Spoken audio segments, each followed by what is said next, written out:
11th episode, titled 353, begins after first flashing back to the end of Beth's time in Texas with Rip, and then showing the home that Kayce, Monica, and Tate have all made together.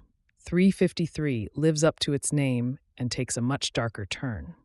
Here, we discover that the same night that Beth returned from Texas, and the same night that Kayce and Monica finished their home improvements, John Dutton was killed. We watch as three assassins break into the governor's mansion, use military-grade moves and resources to sedate him.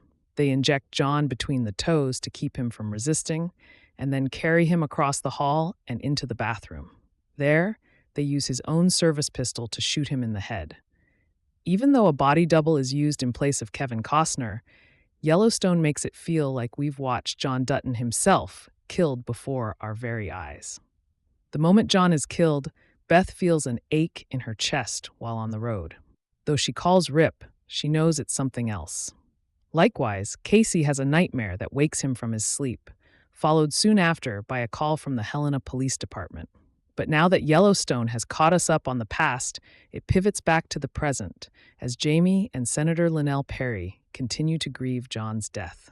Jamie agrees to meet with the new governor, Stephen Rawlings, hoping he will revoke the conservation trust that John had the Dutton land placed in. Rawlings agrees, hoping also to restore the lease originally provided to market equities. Jamie wants the state to forcibly take the Dutton land under eminent domain, but Perry doesn't believe they should. In fact, she's had a real change of heart. Despite having been the one who first made the deal with ME, Perry warns them not to make Montana's Paradise Valley into a tourist destination like Jackson, Wyoming, aka Jackson Hole, which can no longer sustain itself outside of that industry. After Perry walks out on Jamie and Rawlings' plans, John's former assistant Clara Brewer follows suit. Unable to work for a man willing to undo all the good her old boss had done, she asks the senator for a job. Perry agrees, but only before implying that she should use her current unemployment status as a means to warn others, presumably Kayce and Beth, about what Jamie and the new governor have planned for Montana, no longer bound by confidentiality agreements. It's then that a can of worms is finally opened. Ready to see what happened to his father for good, Kayce arrives at the morgue and demands to see the report and the body. Upon reviewing it, he requests a toxicology report with Detective Dillard's permission. Kayce pressures medical examiner Janice Everly into performing a new autopsy in front of him. When she does, treating it as if it were a homicide only after Kayce first uses some of his military moves to prove a point. She sees abrasions on John's toes, indentations on his back, and bruises on his calves. This does show signs that he was forcibly restrained, she admits, apologizing for having first missed it. "You're supposed to miss it," Kayce responds. With that, Kayce tells Beth he has to confront Jamie. "You leave him to me," she says, but her pleas fall on deaf ears. Barging into his brother's office, Kayce explosively throws Jamie across his desk. But before he can take another swing, Jamie tries to convince Kayce that he wasn't involved in their father's death. His argument is simple. Because he's no longer in the will, he would have no benefit from killing their father. "I do not benefit from a fucking airport," he explains. "The ranch benefits, which is to say, you benefit. Your son benefits." Rambling on, Jamie notes that he was just as shocked to hear about what happened. "I don't have anyone to share my grief with.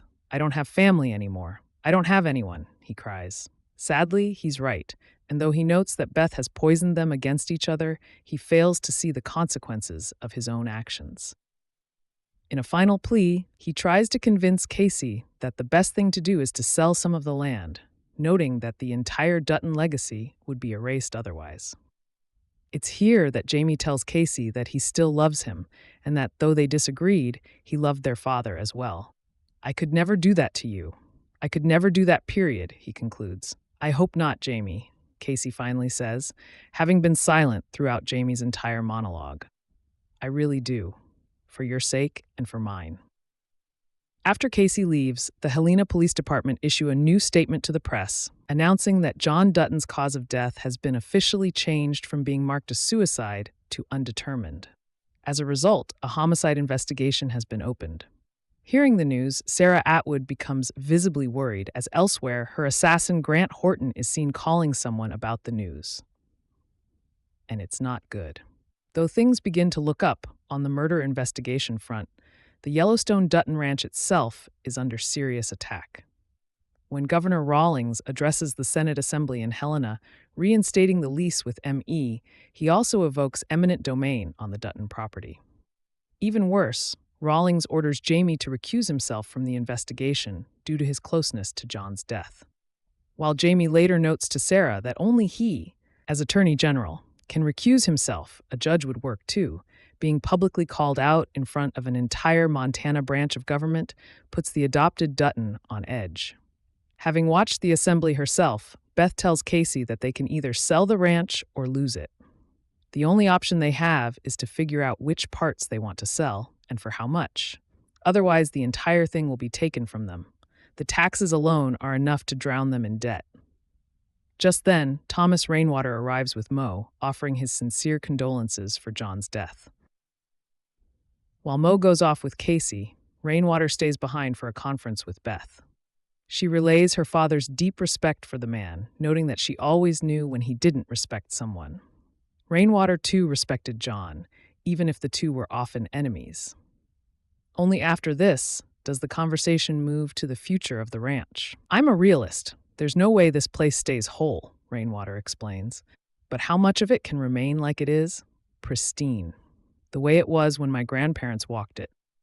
He vows to help in any way he can, though he's now been made relatively powerless by the tribal council, who sided with Angela Blue Thunder back in Season 5, Part 1. But Beth believes there is no saving the ranch, or even preserving it. She deems her father and ancestors foolish dreamers who fought so hard to only prolong its collapse. She explains how Bozeman has doubled its size since the 90s, and Montana will likely grow more by 2040. "Now we got a front row seat to its destruction, and there's not a fucking thing I can do about it," she concludes. Even still, Rainwater offers whatever support he can. But where did Kayce and Mo run off to? They took a walk to discuss the vision that Kayce had back in the Season 4 finale, grass on the streets and weeds on the rooftops. Back then, he told Monica that the vision would be the end of us, and now we have a better idea of what that means. Kayce tells Mo that he believes he's going to have to choose between his family and the ranch, something that isn't really much of a choice at all. Even still, he struggles to know when or how to make a decision like that. "You're not supposed to know yet," Mo tells him softly. "When the time comes, you'll know, and it won't feel like a choice at all. It'll feel like fate." Mo tells Kayce that when the moment finally does come, he'll smile because the choice will become so entirely clear. Elsewhere, Sarah buys a prepaid burner phone and returns to Jamie's house. Though she tries to contact Grant, every number he used before has been disconnected. Upon smashing her burner phone, she's scared by Jamie, who arrives, now furious with her. "What the fuck have you done to me?" he asks her, blaming her for putting the heat on him for John's death and now his political embarrassment. But Sarah tells Jamie to grow up and to start thinking like an attorney, noting that there's absolutely nothing that legally connects him to John's murder. "I took all the risk and I took it for you," she exclaims, referencing her meeting with Grant from Desire Is All You Need. Despite that, Jamie says it was all because of the millions she'll make on Emmy's airport deal. When Sarah implies that Jamie wanted the governor's seat so badly he couldn't care less about his father's death, Jamie slaps her. After slapping him back, she leaves. Driving away, Jamie calls Sarah and apologizes. "You have to trust me, Jamie," she says, "and start believing in yourself. You have nothing to fear. Nothing." But Sarah is gravely mistaken. The moment she tells Jamie this, a couple pulls up next to her asking for directions. Turns out they're assassins, likely sent on Grant's behalf to clean up any loose ends. Sarah is instantly killed while still on the phone with Jamie, who hears it all and weeps. 353 began with John Dutton's execution, and it ended with his death avenged and his murderer killed by the very people she had hired to do so.